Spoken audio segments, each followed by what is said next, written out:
What's the best way to learn swimming and not drown? It's to let go. Trust the water that it'll support you, it'll keep you afloat. In the same way, to awaken and to connect with our inner child, we have to let go of the control we try to exert in our life. The paradox is that we know that our inner child is inside us, and yet we see it different from us and we are unable to connect with it. There is a way to do so safely, to let the higher consciousness, the universe, the higher power, the supreme God, whatever you want to call it, support you, to lift you, to liberate you. Join me on this journey of spirituality and science to find and discover that one simple truth.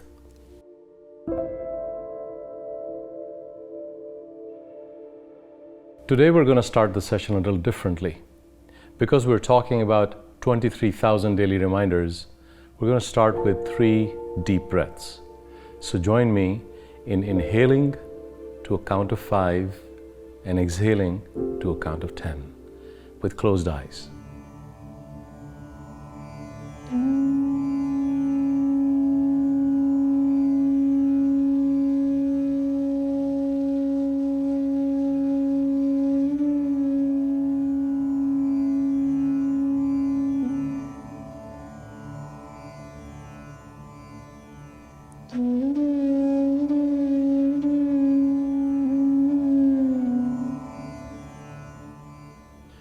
You may open your eyes when you're ready.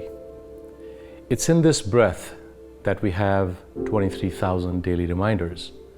A normal human being, in the course of a day, takes 23,000 breaths. In fact, they range from 17,000 to 26,000. So on average, 23,000 times, when you inhale the air in, it gives you life. And when you exhale, you relax and you get a reminder that this breath that just left you is not coming back. We generally don't pay heed to it. Some of us do, some of us don't. And I believe there are 5 states of awareness that allow some to be connected with these reminders and others have a difficult time doing so. Let me recount those for you.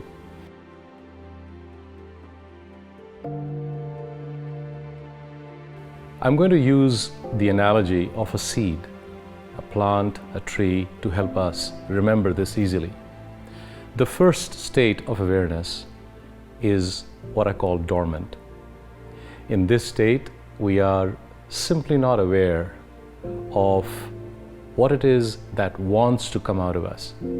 Either we are too afraid to get in touch with that feeling, or we are so numb in our daily tasks that we have absolutely no time to connect with what wants to speak to us. The second state is what I call sprouting.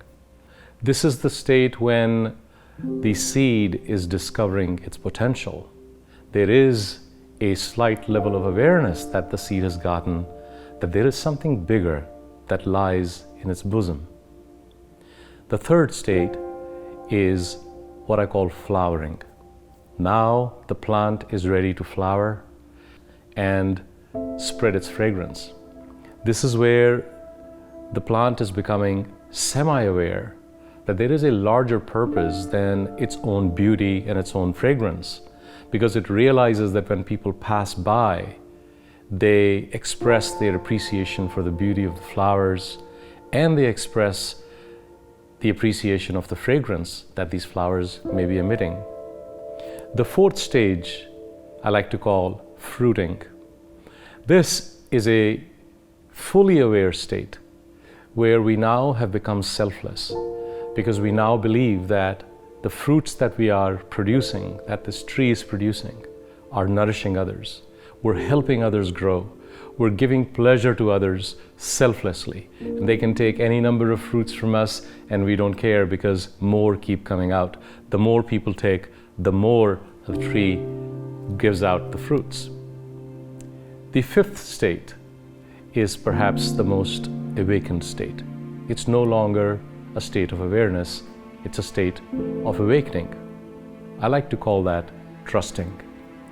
This is when the leaves fall to the ground, the flowers wither away, the fruit deteriorates and gets into the ground, and the tree knows, the fruits know, the leaves know, the flowers know that by giving themselves up to the ground, they are creating new life, that they are generating new source of energy for this plant to bloom even bigger and larger. And in that sacrifice is in fact the absolute selfless gift of nurturing, of care, of giving, of life.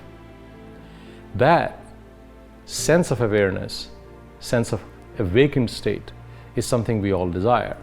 But most of us stay stuck in the top three: dormant, sprouting, or flowering. Some of us get to fruiting, like Mother Teresa did, like Mahatma Gandhi did.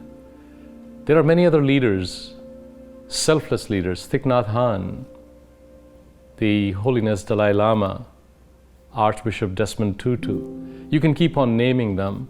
They are the people who are fruiting, who are giving of themselves because they know that's how the world will move forward.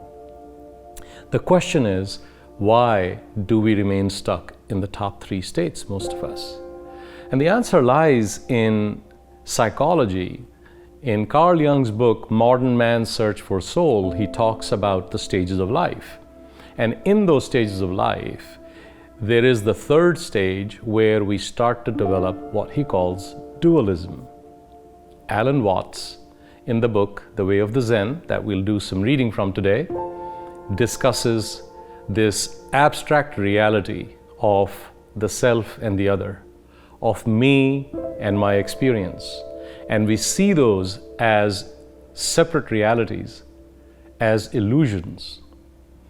And this is the source of why we cannot get to the awakened state. So let me read from his book first and see what the concept of Zen Buddhism has to teach us. And this is the opening poem in the oldest Zen poetry. The perfect way, Tao, is without difficulty, save that it avoids picking and choosing. Only when you stop liking and disliking will all be clearly understood. A split hair's difference, and heaven and earth are set apart. If you want to get the plain truth, be not concerned with right and wrong. The conflict between right and wrong is the sickness of the mind. Just like Alan Watts, Thich Nhat Hanh also talks about the other sickness of mind with the concept of impermanence. And as he says, it's not the impermanence that creates the suffering, it's the desire to want things to be permanent when they're not. The real issue is that we experience life going through us, and we think that life and me are separate. Last night, after dinner, I went to the beach as I normally do, and I was standing at the beach pondering this whole thing. And the sea had receded quite a bit last night, and a whole lot of compact sand and sand dollars and all kinds of shells were visible. The sun had already set to some degree, and it was this hour of periwinkle light. It was a really beautiful evening. And I'm walking the beach, looking at the ocean, and it suddenly hit me as I felt the sand and the shells below my feet. Let me share what I understood in that moment of this duality and the concept of life flowing through me. So I found these shells that I want to share with you. These are conch shells. One is beautiful full conch shell, and the other has essentially given up all of its exterior and still is gorgeous, looks like a tulip almost. And I'm not that smart, so I Googled how are shells formed. So what I found is that the body of these mollusks and snails, when they process the water, when they ingest the seawater, they convert this water into this thick material, which is essentially calcium carbonate, that creates this shell around them that turns into these beautiful conch shells and shells of all other kind. And as I thought about the shells, my thought went to this beach in Costa Rica called Playa Conchal. Playa means beach. Conchal is the conch shell. The sand on that beach is absolutely pure white. And it's made out of conch shells that have been pounded down to powder over thousands and millions of years. And they have turned into nothing but this sand that I picked up from the ocean, right here. If you were able to see the sand and see the fine particles in it, you'll see that it has particles of shells in it. And this is when I understood that I am one with everything else. So if the shell was a human being and was suffering the same sense of duality, it would say, I am a shell. This is sand, and this is seawater. I collected some seawater. You can see the sand floating around in it. But what's really amazing is that the shell came from the seawater, and the sand came from the shell. So, are they different, or are they the same? If a seed becomes a shrub, then flowers and turns into a fruit, and then the fruit and the leaves and the flowers fall to the ground and disintegrate, turn into mulch, which feeds the seed again, are they different, or are they the same? In the same way, the child that I was, the baby that I was, that grew up into this suffering man, ailed with all kinds of things, like anxiety, like anger, like ego. Am I separate from that child? And the answer is absolutely not. So the question is, why am I not able to then get in touch with this child? And that desire itself to connect with our inner child is the block. That desire is the suffering, because it's our sense of control. We're not letting go of the control. And unless we let go of it, we're not going to be able to connect with our inner child. So the question is, how do you safely do that? How do you maintain your sense of self and yet let go of the control and know and trust that something bigger than yourself will support you, will empower you, will set you free, will liberate you, and will empower you to connect with what you've always wanted to do instinctively, and that is meet that inner child. So this is the way we're going to actually find that connection. It's a simple truth that has been lying in front of us. That's the next thing I want to discuss with you.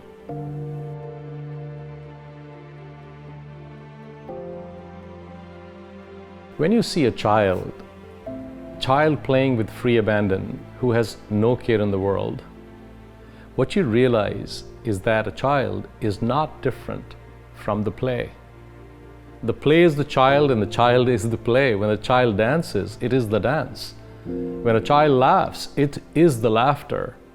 When a child eats, it is what it's eating. It's one with that activity, with whatever is the experience that child is going through. When a child looks in the mirror, there is no image in the mirror that sticks for the child. It's all impermanent. It all comes and goes, and all images are the same. That is the inner child that we want to connect with. Before we go there, I want to read a couple of passages from Alan Watts's book, The Way of the Zen, to highlight the point that I want to make. So, as a child, one of the things that a child experiences, that things and the mind are exactly the same. And this is how Alan Watts writes about this merger of mind and things. And this is, of course, coming from Taoism and from the concept of Zen Buddhism. In terms of immediate perception, when we look for things, there is nothing but mind. And when we look for mind, there is nothing but things.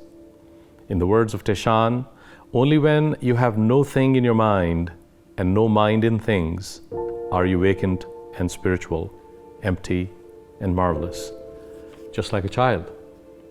The marvel can only be described as the peculiar sensation of freedom in action which arises when the world is no longer felt to be some sort of obstacle standing over against one. This is not freedom in the crude sense of kicking over the traces and behaving in wild caprice. It is the discovery of freedom in the most ordinary tasks.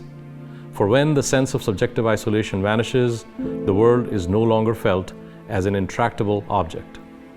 Lao Tzu said of the Tao, "To its accomplishments it lays no claim. It loves and nourishes all things, but does not lord it over them." The Tao, without doing anything, leaves nothing undone. That's just like a child. A child does not lord over anything. It sees everything as the same. How can we get there? How can we find this mechanism to not experience the duality that causes the suffering? There is a way, but let's first examine the childhood that is in two forms, a normal childhood and a chaotic childhood. The normal childhood we all are familiar with. The answer for us to get rid of this dualism lies in the chaotic childhood, and let me explain how. When a child does not have a normal childhood, when a child suffers what are called adverse childhood experiences, when a 2-year-old baby is visited by a relative, a parent at times, and under the covers of love is abused, that changes the entire understanding of the inner child. When a 12-year-old girl visits her grandfather, not knowing what she may be subjected to, and in some countries it's considered to be an acceptable behavior for the grandfather to touch and feel this child in the way he wants, in the name of love. When this child is abandoned, when this child is neglected, when this child is hit, when this child is refugeed, that is not a normal childhood. That's chaotic. Instead of connection and family, there is an absolute paucity of relationships. Instead of nourishment and care, there is abject poverty. Instead of silence and fun, there is deafening aloneness. In this childhood, chaos is rampant. But for us who have had the blessings of being where we are today, where we have the capacity to be aware that we need to go find our purpose in life and find that inner child, we can find that in this chaos. Just like a lotus grows in dirt, as Buddhists talk about, our answer to this lasting peace is also in this chaos. And that is the simple truth that we will discover next.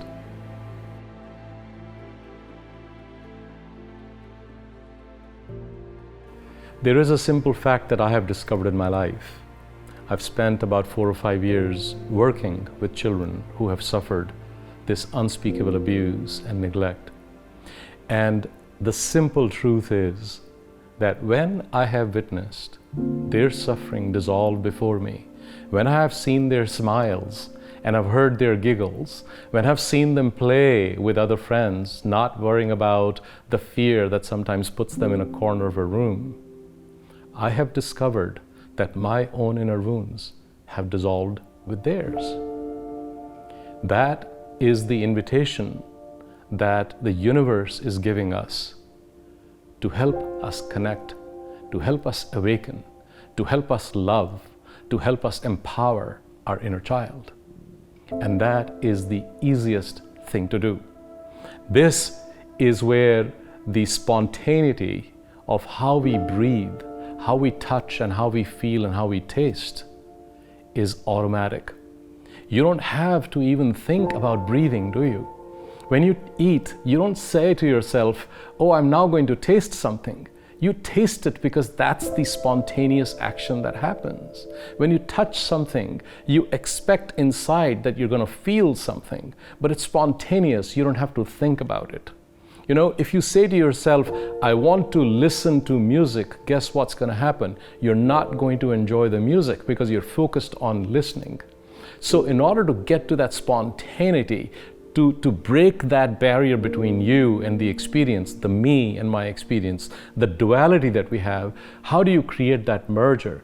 That is an easy solution. You provide the smiles, and you provide the nourishment, and you provide the love, you provide the empowerment that these children need to find the inner child that they lost a long time ago for no fault of theirs. None. We as children have gone through all kinds of trauma.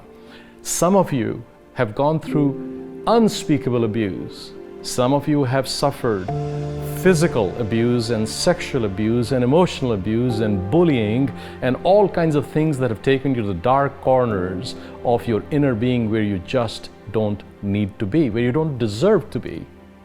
So the solution to get there is actually really simple.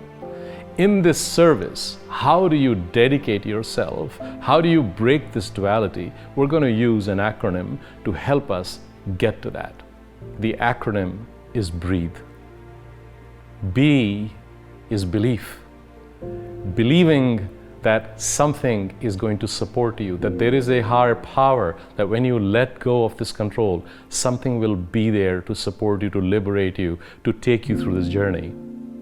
The R is to relax, is to let this tension in our body, in our soul, in our spirit, in our psyche to go away, so that as we did our breathing in the beginning, when the inhale happens, you get the life. It's when you exhale is when you relax. It's when your parasympathetic nervous system kicks in. So relaxing doesn't mean you just keep doing deep breathing. It simply is connecting with the belief that I don't need to be controlling what's going to happen next. The first E is to experiment with a variety of different things. It could be that you want to first heal your inner child, and that perhaps is the most important thing for you before you go out healing others. Going through self-compassion exercise, self-kindness, loving kindness for yourself. We've done this in other episodes. You must first heal that inner child. Experiment with different techniques, direct, indirect, and others. The Art of War, 3 episodes that we did on how do you use different tactics, different tools to actually fight these inner demons to heal that inner child. That's experimenting. The A is to then act on something. Not just to experiment, act, and then adapt and shift how you have to address certain things if they're not working out.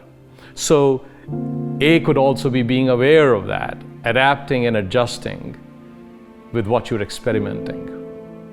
The T is to trust that what you're doing will produce results. It is going to get you to where you want to get to. It will connect you with your inner child and empower you to do that. That trust is absolutely essential. Whether you have belief in a higher power or not, just having the belief in yourself and the trust in the process is enough. The H is humility and staying humble through the process. Recognizing that this is going to take time, it's not overnight. You might have to dedicate your entire life to this effort sometimes. And that's okay, because guess what? You've gotten to a place where you have begun the journey, where you have started to move in the direction where you were always intended to go. That one little step that you take to heal yourself, to heal others, is what is needed to start this journey. Long or short, it doesn't matter. You're going to get to that fifth state of trusting that we touched on earlier, from fruiting to trusting. And the final E is to enjoy the journey. Don't give yourself the short end of this journey. Be like the child with free abandon. Remember the smile, the crying, the dance of the child.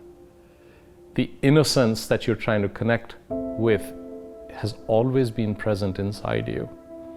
And it always will be there. And you are getting 23,000 reminders every single day, with every exhalation, that we don't have too much time to connect with that inner child, to find that peace, to find that joy that the child only can experience. Jesus said, if you want to come to my kingdom, be childlike. Many other awakened souls have evoked the sense of being a child to connect with something bigger than yourself. And that can only happen when we let this veil, let this cover, let this persona, let this mask, and let this guise of me and my experience fall away, and recognize, just like the shell and the sand and the seawater, that it's all the same. We are not any different than our experience, our life. Take that one breath out of the 23,000 to remind yourself that that is the eternal truth, the simple truth, to love, to empower, and to awaken your inner child.